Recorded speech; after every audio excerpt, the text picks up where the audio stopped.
Is there a safe place in this world?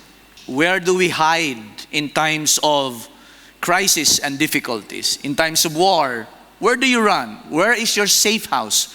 Where is your hiding place? Is there a place in this world where we can consider, if I will go there, then I will be protected and I will be exempted and free from all the troubles that life may bring? When we were in Israel many years ago, one of the highlights of our educational tour, the Masada Fortress is located at the southern Judean desert of Israel. This is a very strategic place. As you can see, I don't know if the picture is clear from your point of view. It is like a plateau situated on 1,003 feet high above sea level.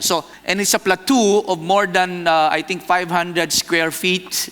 This is a fortress, a refuge, a stronghold for the last of the resistance of the Jewish people against the Romans. I don't know if you are familiar with the history of Israel. The last resistance that the Roman Empire finally overcame was the resistance of the Jewish people, who went up to this mountain, who went up to this fortress, and they hide there. The name of the place is Masada, actually from the Hebrew word mesa. It's like a table. It's a metzada. So it's Herod the Great who was the builder of this. Herod the Great was not great simply because of his character. He was great because he was a builder. Now, what about the refugee crisis in the Middle East? You know, watching the news, reading the newspapers, watching it online regarding the news that is happening in the Middle East. It's heartbreaking to see thousands, if not millions, of Syrians or other nationality being displaced, suffered, threatened, and actually running for their lives, looking for a place of safety, looking for a place of refuge. That's why it's refugee. When you add another letter E, it becomes the people who are seeking for asylum, who are seeking for protection. That's why I asked the question, is there a safe place in this world? Do you think our place and your place is safe? How are you today? Are you facing a crisis in your life? Are you facing difficulty? Where do you run? Where do you hide? You know, the Israelites, in the story of the Jewish people, I've learned, and you will learn today, that their safe place, that the place of refuge, their refuge is not a where, but a who. And that's what our conversation today, the Lord is my refuge. We will understand today what it means by saying that the Lord is our refuge. Psalms 46 will be our passage today. And when you study deeper, Psalms 46, the historical background will be 2 Kings chapter 18 to 19. And you will understand, as I lay to you the foundation and the background and the context of the writing, and then we will read later on Psalms 46 with 11 verses, and somehow you will have a glimpse and you will be able to understand the terms, the pictures, and the metaphors that the writer or the songwriter used in describing. It happened during the time of King Hezekiah. King Hezekiah is one of the best kings that ever lived in Israel. He's one because he followed the Lord's will, he walked in God's ways, just like many other kings, where they're not free from foreign aggression. So one day, they were surprised. The Assyrians, under the leadership of King Sennacherib, they encircled the Judean part. They encircled Jerusalem. And this Assyrian commander, commissioned by King Sennacherib, said, tell them that there's no one going out, no one coming in, all of them are encircled. We have surrounded the city of Jerusalem. Picture that in your mind. There's the walls of Jerusalem, and all the Assyrian soldiers were surrounding them, and these Assyrian warriors were threatening the nation or the people of Judah, saying, you will all die in hunger. No one will be coming out. No one will be going in. You will die in hunger. You will eat your waste, your bowels, and you will drink your urine. No one is coming out and no one is going in because we have surrounded you. And they keep on bragging. If you read 2 Kings 18 to 19, they kept on bragging and saying, all the other gods, all the other nations, we have desecrated them. No one won against the Assyrians. They are the mighty power in those times. And they even wrote a letter, give this to your king. And the letter came to Hezekiah. And when Hezekiah found the letter and read the letter, it's a threat. King Hezekiah, being a God-fearing king, went to the temple of God, come before Yahweh and God, and spread all the letters from king of Assyria. And he prayed to God and said, Lord, you are our only hope. You are our victor, and so on and so forth. And then he laid down and spread all the letters from the king of Assyria and said, Lord, help us. God sent prophet Isaiah to comfort the king and said, don't worry, the Lord our God will fight for you. And the message was very, very clear. And you know what happened? That night, all of them slept. I don't know if they were able to sleep. I don't know if King Hezekiah was so worried and troubled because their city was surrounded by their enemies. But look at the verse that says, that night, that evening, that particular evening, the angel of the Lord. Remember the preaching last several Sundays? The angel of the Lord that surrounds me. This angel is the Lord, or the commander of the Lord's army. That night, the angel of the Lord, while everyone was sleeping, went out to the Assyrian camp and killed 185,000 Assyrian soldiers. I believe there were more Assyrian soldiers. But that angel of the Lord killed. I don't know, when I came to that point, I said, wow, how did he do it? Was there a plague that every one of them got suffocated and just died while they were sleeping? What really happened? We don't know. The Bible was quiet. We don't know what really happened and took place. But the Bible was clear. That evening, God responded to the prayers of Hezekiah, and God sent the angel and killed 185,000 Assyrian soldiers. When the surviving Assyrians woke up the next morning, voila, they found corpses, cadavers, bodies, dead bodies lying all around everywhere. If you were one of the soldiers, what would happen to you? We will panic. What happened here? Your fellow soldiers already dead. Everyone, when you come out of your tent, you see bodies after bodies lying on the ground, dead. And you know what happened? Read the story for yourself. They all ran back to Nineveh. Nagtakbuhan po sila. They all returned to Assyria. Even the king, that's the prophecy of Isaiah, is that they will all return back from the way they came from. And they will all return back, and even the king Sennacherib will die from the hands of his brothers or his friends. And it's true. Read it. Everything that God said through the prophet Isaiah happened and was fulfilled. This is the background of Psalms 46. When I was reading that, although the scholars were divided as to what is the historical background of Psalm 46, I was saying to myself, no matter what the situation, no matter what the background, there's only one truth that God is telling us. He is assuring us that we can run back to God who has our back. You heard a saying that says, don't worry, I got your back. Don't worry, I got you. Stop worrying, don't panic, I got you. What God is saying to the Israelites and to the Jewish people in those days is that you can run back to me. You can run back to God because He is the only defense you have. I don't know what's your situations right now in your life. I don't know what crisis you are facing. But the message of God for you today, if you will open your heart, is you can run back to God who has your back. Okay, let's go to Psalms 46 and understand this story and understand the metaphors, the verses in the light of that background that I just told you a while ago. Psalms 46 verse 1 begins with a declaration. God is our refuge and strength, always ready to help in times of trouble. I was imagining they were able to write this, or maybe they were singing this. The background of this is because of what happened that night. All of them were sleeping. One day, that night, they all woke up. King Hezekiah prayed to God. That night he slept. When they all woke up, all of a sudden there were commotion in the city of Jerusalem or in the temple saying, oh, King Hezekiah, did you hear the news? Did you see what happened outside? What? And all of them look outside the window, look outside the city, and they all see, and they were all surprised. The Assyrians were no longer there. What happened? What happened? They were all asking questions, and can you imagine 185,000? How did they know? Maybe somebody counted it.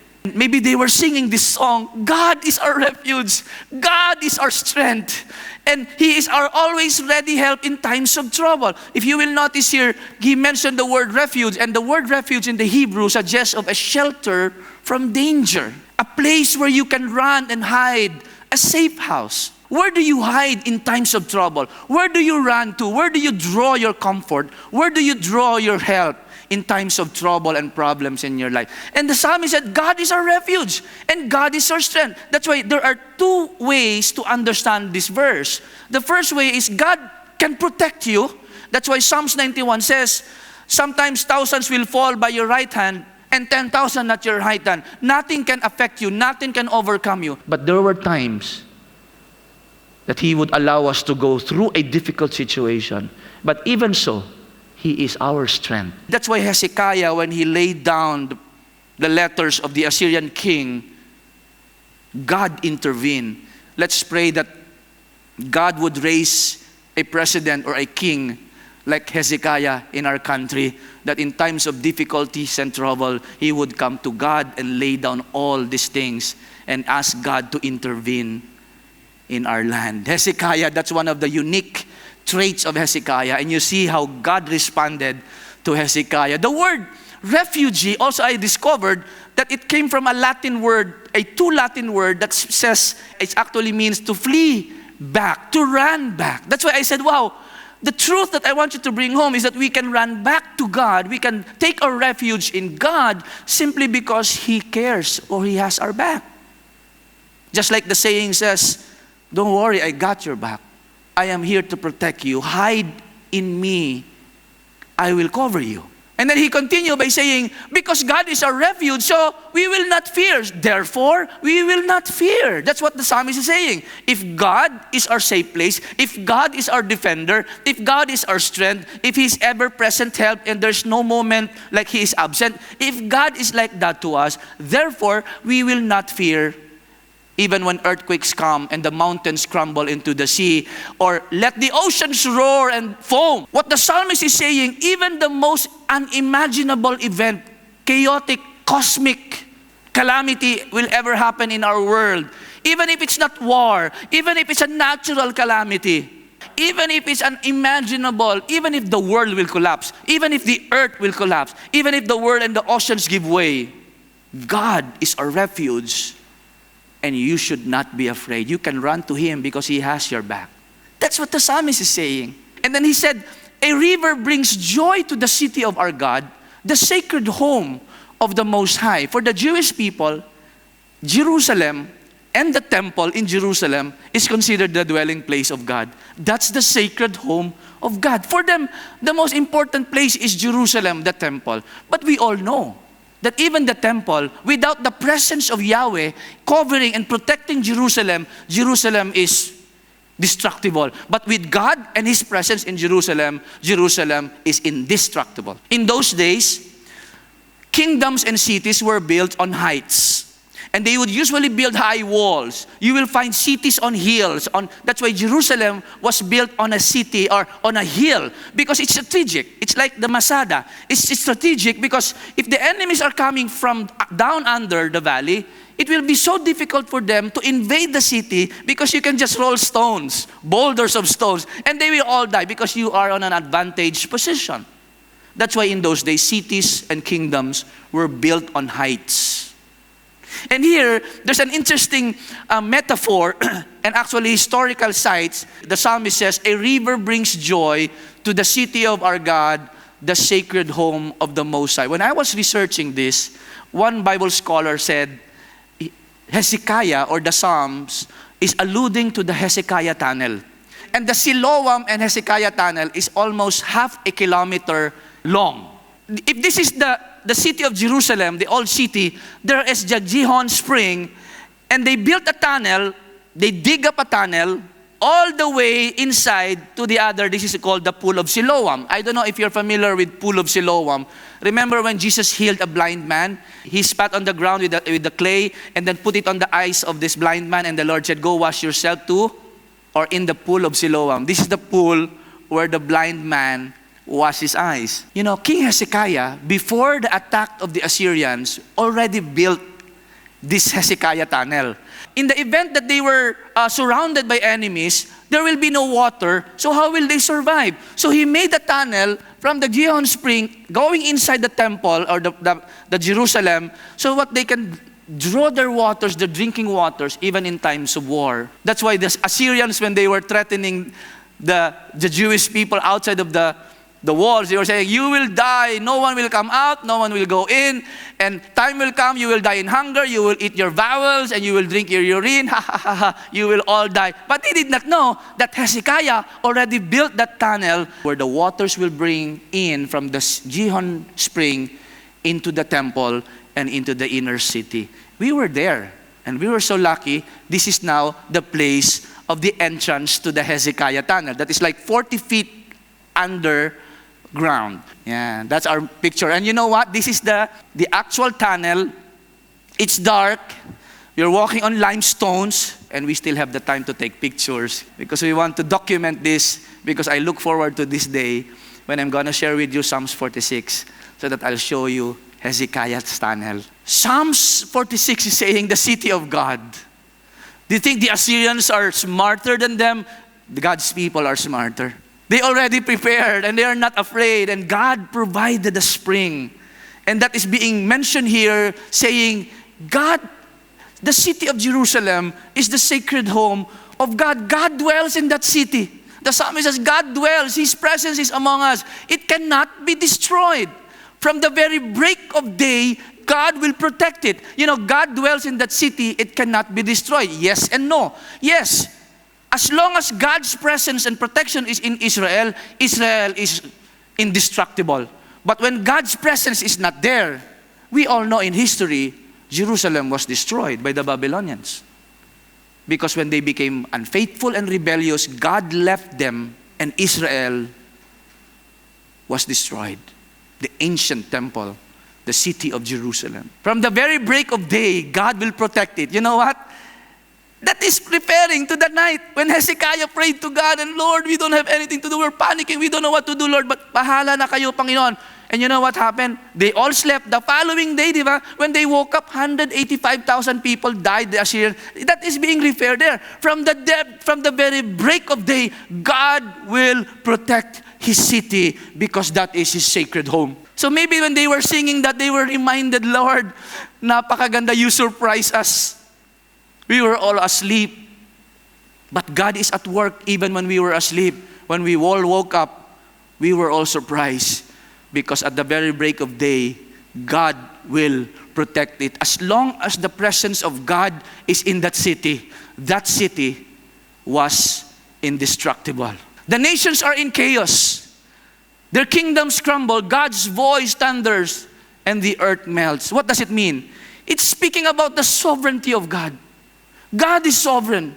That when He speaks, the nations are in His hand. Meaning the fate of the nations, He can actually destroy or allow or protect anything in this world because God is sovereign. The Lord of heavens, look at the realization of Psalms 46. They were writing this one and they were singing and they realized the Lord of heaven's army, that's the angel of the Lord, is here among us.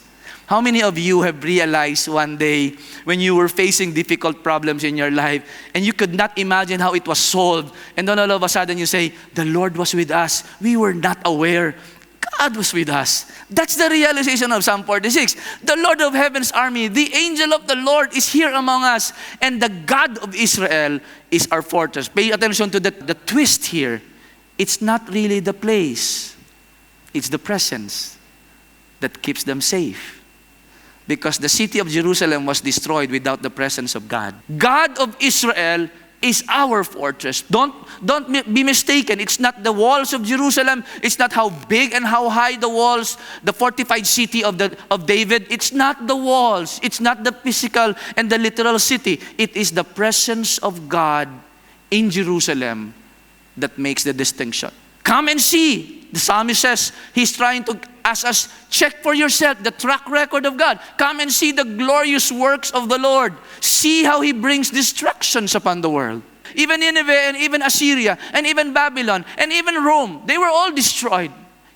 Come and see how God brings destructions upon the world because He's sovereign. And look at the next line. He causes war to end throughout the earth. And then the next line is interesting. Again, alluding to the night, that morning when they all woke up and they saw all dead bodies, and the Assyrians, whom they fear and they dreaded for their lives, they were all gone. And here's the song. He breaks the bow and snaps the spear, and he burns the shields with fire. When they were walking on these bodies of Assyrian people, they saw all the spears were broken, the bows, and only God can do that. Look at that. He breaks the bow. All the weapons were rendered useless because the angel of the Lord intervened. That's why they said, the Lord of heaven's army is among us. They realized that the God of Israel is our refuge. Not the city, not the walls, not the bricks. It's not the place. It's the presence that makes the distinction. And here's the juncture. This is the most important verse.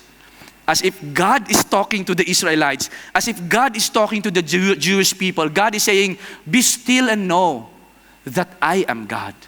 I will be honored by every nation, not only Israel, but all nations of the world. I will be honored throughout the world. Can you imagine? Although Israel is my chosen nation, but I will be honored by the Romans. I will be honored by the Assyrians. I will be honored by the Egyptians, the Mesopotamians, and all the ancient Near Eastern countries in those times. What God is saying here, be still and know that I am God. God is not saying be quiet. That is not the only thing that God is saying. It's more than being quiet. It's realizing that it is God who is our ultimate defense, and it is not based on the city or the walls of any fortified city or fortress.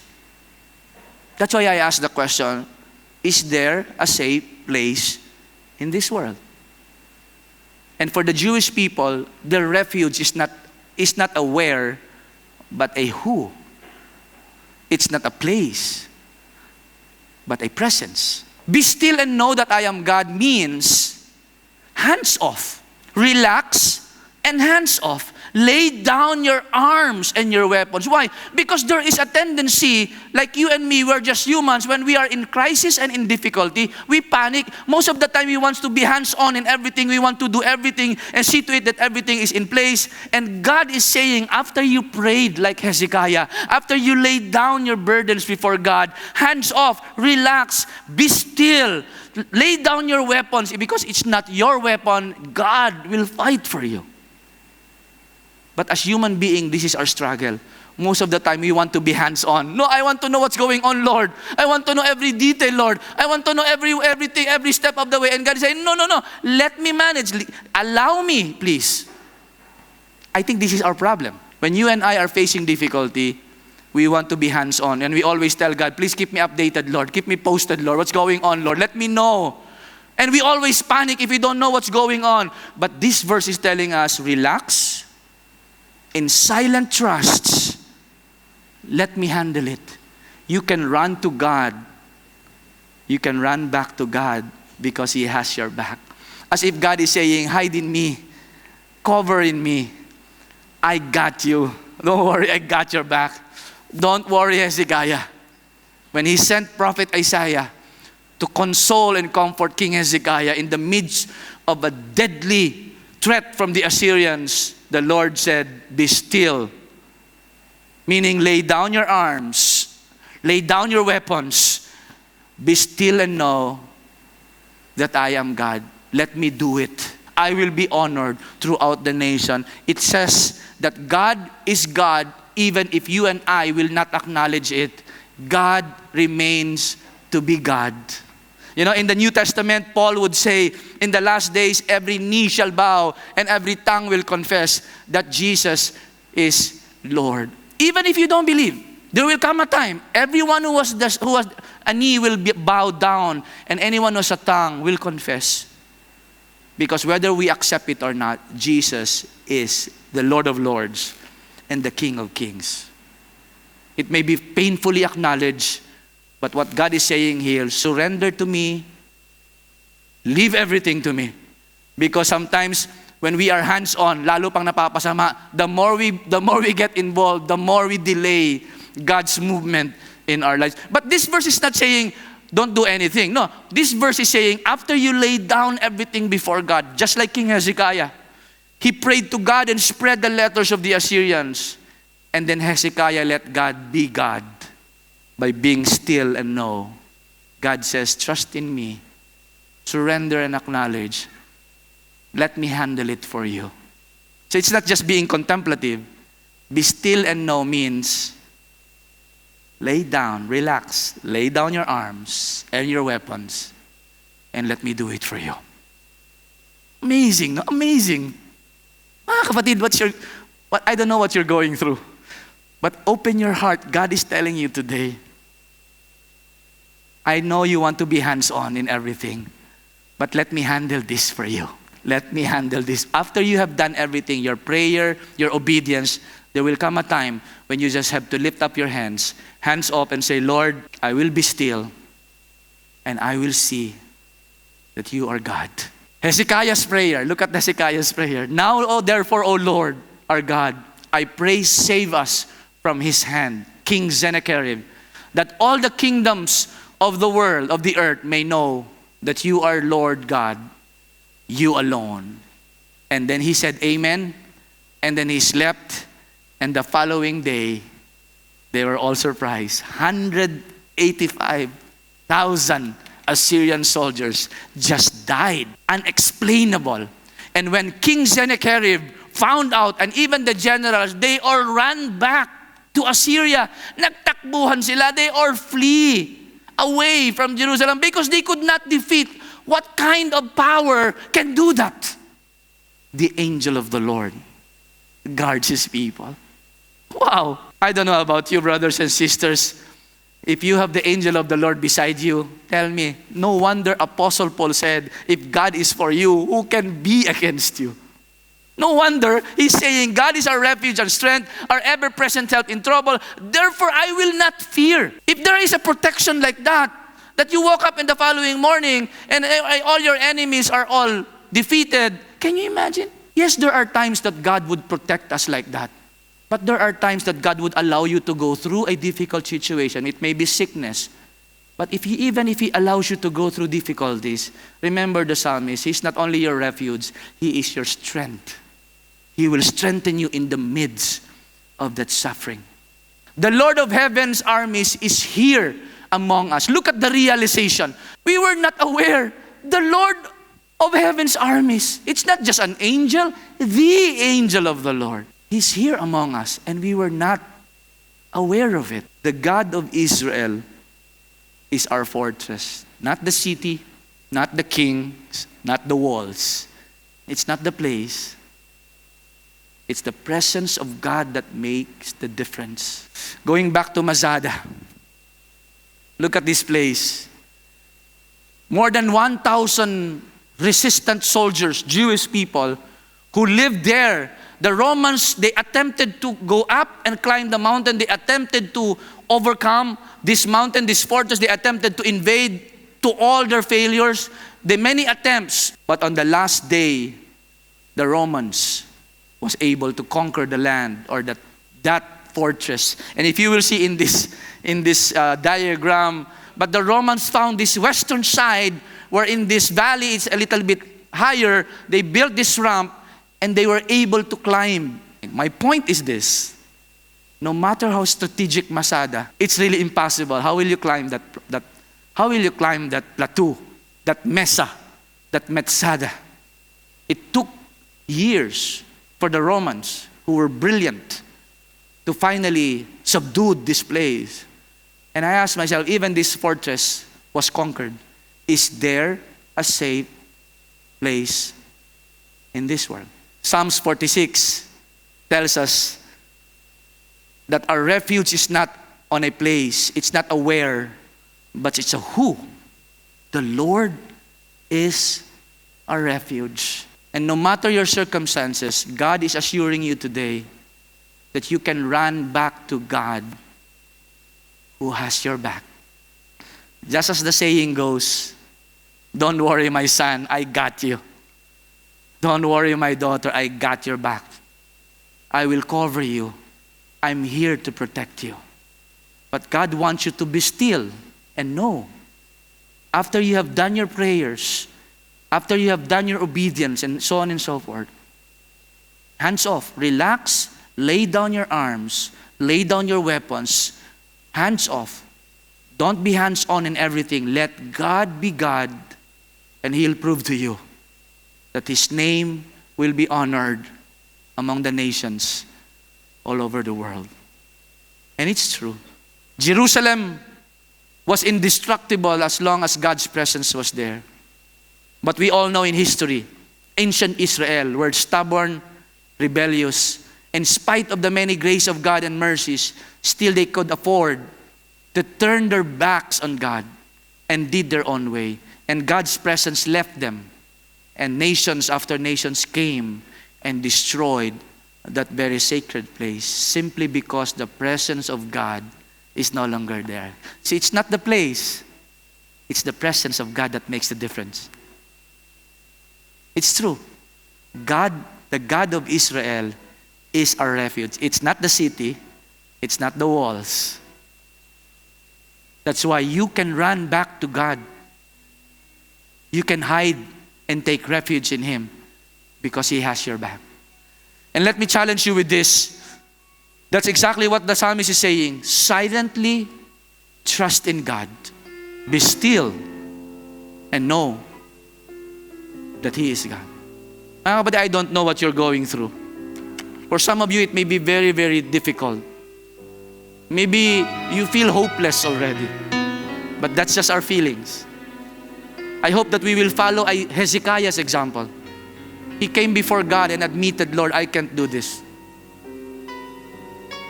He laid down before God all his requests, all his concerns and his burden. And after he did that, he let God be God. And the Lord said to him, be still. Don't do anything. Let me handle it for you. What a beautiful, very beautiful message of God. You can run back to God who has your back. When the oceans rise and thunders roar, I will soar with you.